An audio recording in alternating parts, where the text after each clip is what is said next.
Hi guys, welcome to something interesting. There's something that I've been pondering over, and I've come to this conclusion that man just loves torture.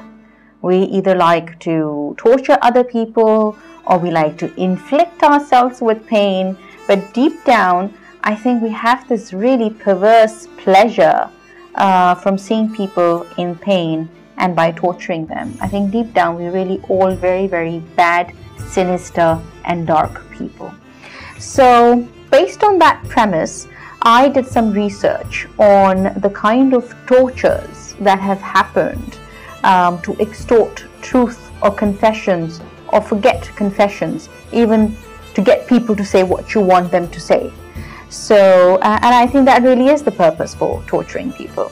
I'm not too sure if it's really about extracting the truth. I think it's about what you want to hear. So you will manipulate and you will torture and you will give pain to people to hear what you want to hear. So I came across this interesting website which talks about medieval times and castles and all, and talks about medieval torture.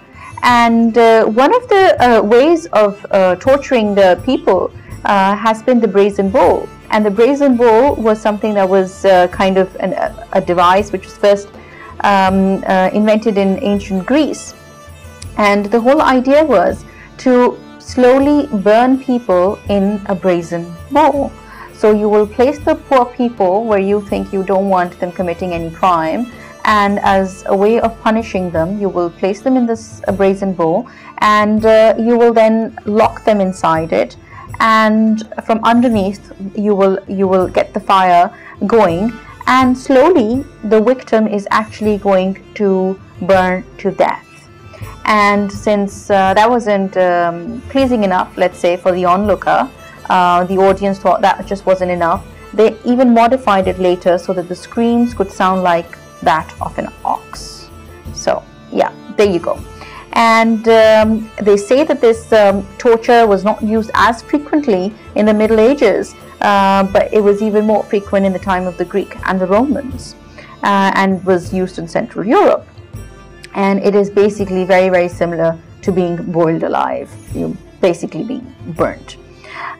So that is one way. And there was another torture. I mean, we've all heard about, being burned at the stake and everything. We're putting them in a bowl, slowly putting you to fire, kind of roasting you.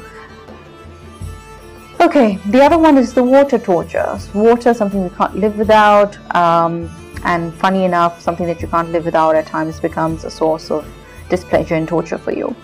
And one of the ways is dunking. You would actually, like, how we dunk a donut or we dunk biscuits in tea.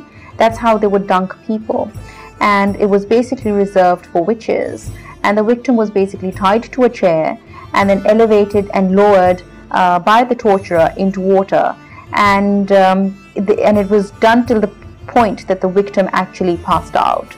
And whatever information that they wanted to extract, willingly or unwillingly, they would take out of that victim. And this method was basically used during the Spanish Inquisition, and was also used in England and France. And the victim was usually intermittently submerged for hours until he or she revealed the information, or till the point that death actually occurred. And then there's drops of water, where they would actually take a drop water, again intermittently, and it would actually proliferate once many hours would pass by. And the whole torture of something dropping on your head or your hand or your foot was torture in itself, and it was actually a way of getting confessions out of you. The other one was the cauldron, where you were actually the victim's head was put into actually, I don't want to talk about the cauldron. No, I do want to talk about the cauldron, because you actually placed them inside an empty cauldron and attached it to chains. So the person, you would fill the cauldron with cold water and set it on fire. So it was actually like you were cooking. I mean, like, initially you're in this cold water, and then slightly, as the water warms, you start warming up, and they actually boil you. So it's a very, very painful way of getting a confession or actually dying. you're being boiled to death. So a certificate which says he was boiled to death. Okay, and then the entire opposite is where you are frozen to death, where in the cold winter you strip naked, and cold water is thrown on you, and it's to the point that you actually freeze to death. So either you confess or you're actually just frozen. There's another one with water, which is actually forcing you to drink water to the point that you either confess or you even die. So imagine if you're just made to drink water. So how torturous can that be? So that is another, interesting way I thought that they used water to torture people. Another interesting thing that I came across was the pear of anguish. And this pear is actually like, again, used in the Middle Ages. It was used for women who might have conducted a miscarriage, or people who did blasphemy, or homosexuals, or people who commit adultery. And it was actually an instrument. It was a pear-shaped instrument. You'll get the picture in the background, so you'll get a sense of it. And it's got these petals which kind of open up, and this instrument was actually inserted in the orifice, and the openings. It could be the mouth, or a rare opening, to torture you, and it would actually rip your muscles or your jaw, or in the case of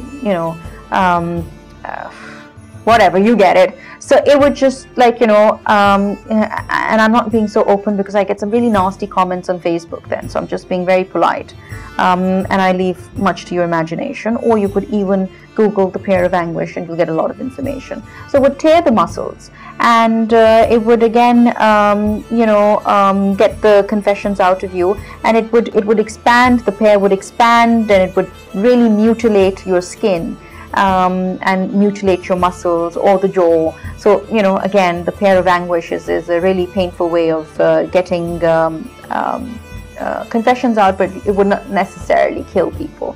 There's a list of ways how you've got instruments that are cracking your skulls and pulling your nails and stretching your entire body till your limbs dislocate. So there's some really, really painful ways of actually torturing people. So there's so many that I really can't go and talk about all of them right now, but maybe I can pick up another one in another episode of something interesting.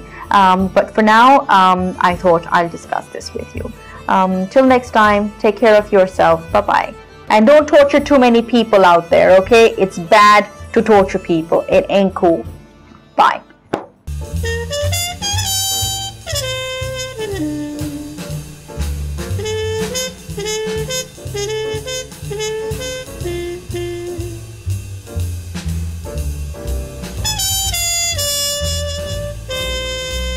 you.